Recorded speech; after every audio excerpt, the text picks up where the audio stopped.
Karena step by stepnya saya jalani agak panjang gitu ya. 2001 saya lulus SMA, saya kuliah di Bogor di IPB, Institut Fleksibel banget gitu ya. Ya. Institut Pertanian Bogor. Kenapa fleksibel? Karena ternyata lulusannya jadi hamba Tuhan. Haleluya. Ada yang jadi pengusaha gitu ya. Lalu dari 2004 saya pindah ke Malang melanjutkan kuliah S1. Lalu saya melanjutkan kuliah S2 oleh karena anugerah Tuhan. Tapi saudara tahu nggak, saya punya latar belakang yang gak enak banget menurut saya.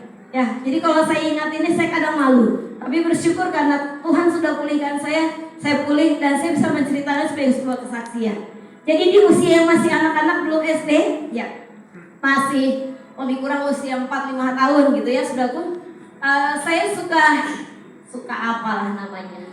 Kalau dibully enggak sih. Suka dibilang ini sama tetangga. Oh, kamu tuh anak yang dibeli di rumah sakit. Kamu bukan anak orang tuamu. Ya saudaraku, itu membuat saya masih kecil. Ya Allah, saya bukan anak bapak mama saya dibeli di rumah sakit. Itu saudaraku nggak sekali 2 kali tahu orang di kampung. Mungkin ada di antara kita yang punya pengalaman yang mirip dengan saya, mungkin nggak sama. Saudara ya, itu termemori di dalam pikiran saya. Saya menjadi anak yang kalau jalan nunduk gitu ya. Saya menjadi anak yang tidak pernah percaya diri. Saya tumbuh menjadi anak yang tidak tahu potensi di dalam diri saya. Saya tumbuh menjadi anak yang kalau orang bilang cantik itu lo modus sekali. Kenapa? Karena hal-hal yang tidak baik, hal yang jelek, hal-hal yang gak keren menurut dunia itu ada di dalam diri saya. Ya, saya bertumbuh dari SD, SMP, SMK sampai saya masuk kuliah, sampai SMK saya mengalami gambar diri yang rusak, saudara. Ya, gak ada orang yang sayang saya dan sebagainya. Saya memang sangat dekat dengan bapak saya secara jasmani, ayah ya. Tapi bagi saya itu nggak terlalu penting karena omongan orang sekampung itu udah jauh lebih banyak daripada pernyataan kasih bapak saya kepada saya. Ya, itu sudah itu kondisinya yang ada sampai 2001 saya ketemu dengan pelayanan yang seperti ini. Rangkulan, penerimaan yang hangat itu menjadi sesuatu yang spesial. Keluarga saya nggak terlalu jelek-jelek amat, saudara. Nggak terlalu jelek-jelek amat. Keluarga yang masih baik menurut saya. Tapi pernyataan orang sekeliling itu membuat akhirnya penerimaan rasa saya diterima oleh keluarga saya itu jadi rusak. Sampai 2001 saya bertemu dengan komunitas ini, saya dilayani lahir baru, saya dilayani tentang bagaimana Yesus menerima saya, mengasihi kita apa adanya. Ya, saudara, dari SD sampai SMK saya tuh secara prestasi akademik baik banget menurut saya, bagus sekali. Sampai selama SMK saya sekolah di SMK Pertanian yang pada saat itu satu-satunya negeri se-Sumatera Utara. Saya lulus dari sana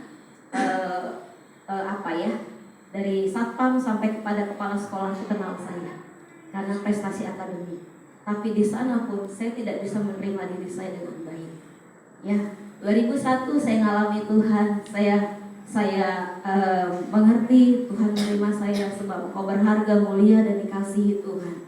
Itu adalah sebuah pernyataan firman yang membuat saya merasa diterima dan it's me. Ya, saya adalah karya Kristus. Saya adalah orang yang luar biasa. Saudaraku, ketika saya pulih, saya bisa menceritakan masa lalu saya, studi saya, sampai saya dibawa Tuhan boleh menjalani pendidikan di mana saya nggak bayar.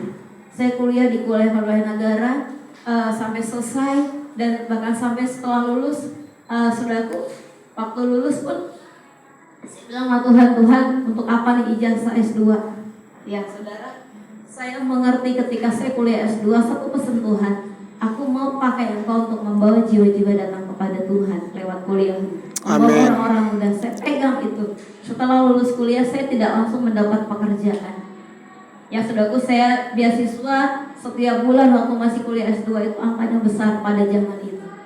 Saya bekerja, dapat dapat pekerjaan, gajinya persis sama dengan besarnya uang beasiswa saya setiap bulan yang saya terima.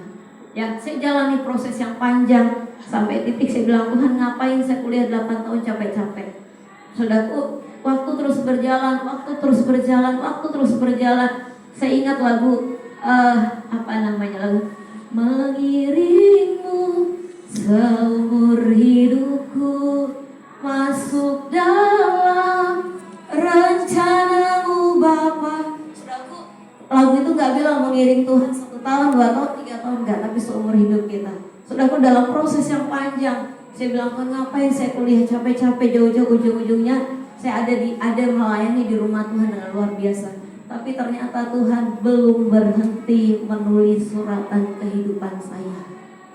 Dia belum berhenti, bahkan sampai hari ini dia terus menulis kisah hidup saya selama saya ada di muka bumi ini.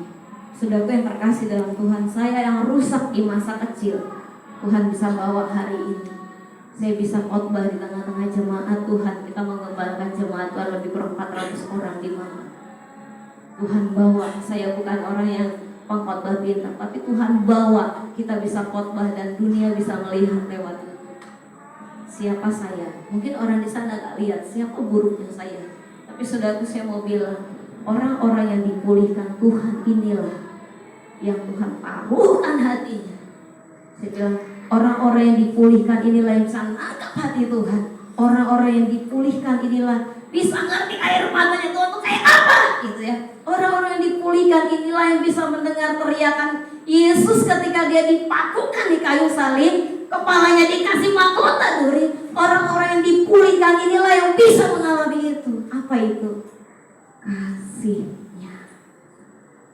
Saudaraku, kalau bukan karena penerimaannya, saya nggak bisa berdiri sampai hari ini. Puji Tuhan, sampai usia remaja, sampai SMK, saya pergi, pelarian saya bukan kepada hal yang buruk, tapi pelarian saya kepada prestasi akademik. Saya kejar itu baik-baik.